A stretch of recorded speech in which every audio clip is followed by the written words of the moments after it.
talk about the birds and the bees. Today, children are being exposed to sex at such a young age.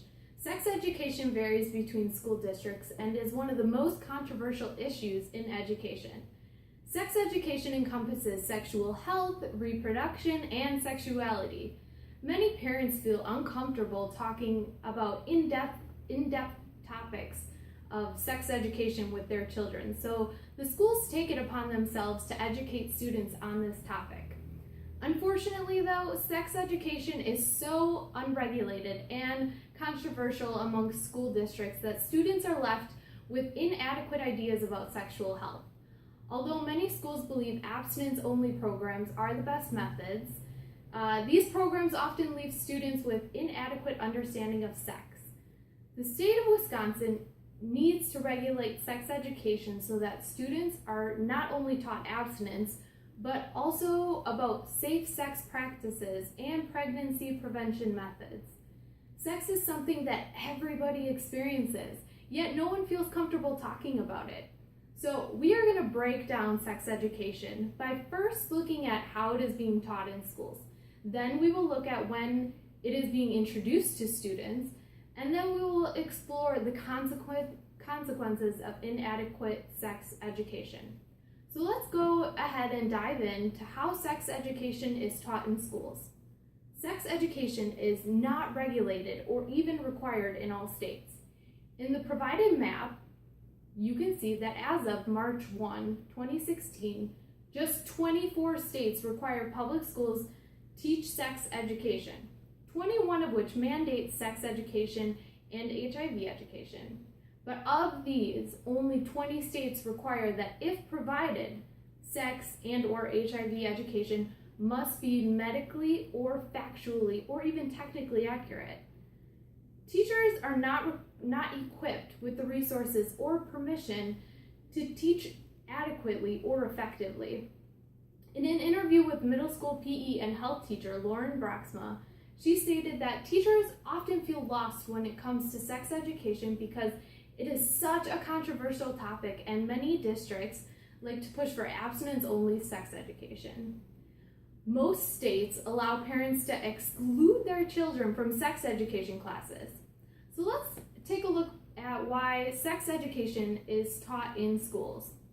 A 2011 Center for Disease Control and Prevention survey indicates that more than 47% of all high school students say that they have had sex, and 15% of high school students have had sex with 4 or more partners. The United States still has the highest teen birth rate in the industrialized world. Roughly 1 in 4 girls will become pregnant at least once by their 20th birthday. Teenage mothers are less likely to finish high school and more likely to live in poverty. Sex education cannot be overlooked and should not be optional.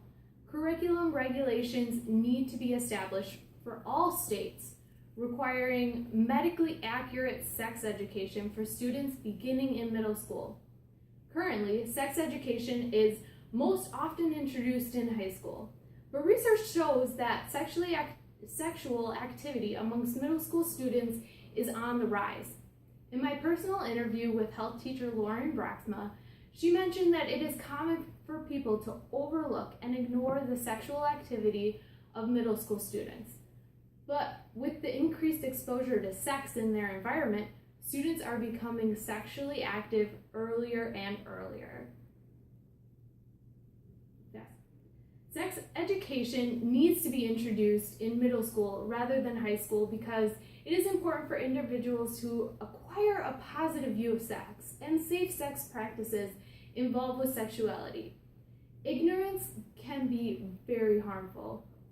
Introducing sex education to students in middle school helps young people to be more prepared and it does not promote sex.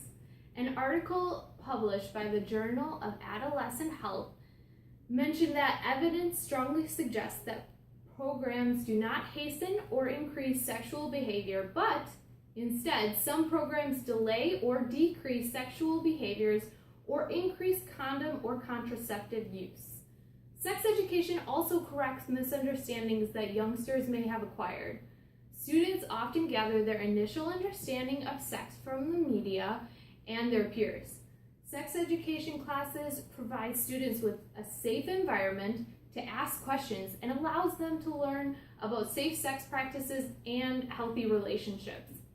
Upon passing and enforcing these regulations, students will no longer be subject to biased, abstinence-only education and will be empowered with the knowledge of safe practices.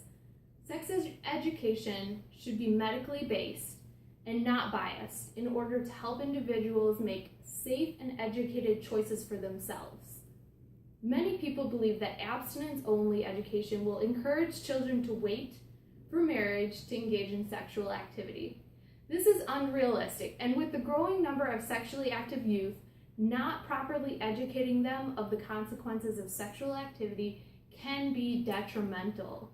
In an article, our author Douglas Kirby wrote, "Comprehensive programs showed strong evidence that positively affected young people's sexual behavior, including both delaying initiation of sex and increasing condom and contraceptive use among important groups of youths. Unprotected sex can lead to sexually transmitted diseases, unplanned pregnancy, and emotional damage. The human papillomavirus is the most common STI among teens. Some estimates find that up to 35% of teens aged 14 to 19 have HPV. Girls aged 15 to 19 have the highest rates of gonorrhea and the second highest rates of chlamydia of any age group. Since abstinence-only programs have proven ineffective in reducing the number of young people engaging in sex, schools must provide education to protect students from diseases and pregnancy. Knowledge of STDs and effectiveness of condoms and birth control pills can impact teen sexual activity and the rate of unprotected sex and teen pregnancy." In summary, we have looked at how sex education is approached in schools, how it is regulated and when students are introduced to it, and the consequences of inadequate sex education. So let's stop ignoring the fact that middle school students and high school students are becoming sexually active. Schools need to educate students on both abstinence and safe sex practices. Sex education can correct misunderstandings that they may have and can introduce them to safe sex practices. They will be empowered to make mature, responsible choices when it comes to practicing safe sex. It is time to put an end to abstinence-only programs and to give students more comprehensive sex education programs that better prepare them for the future. Thank you.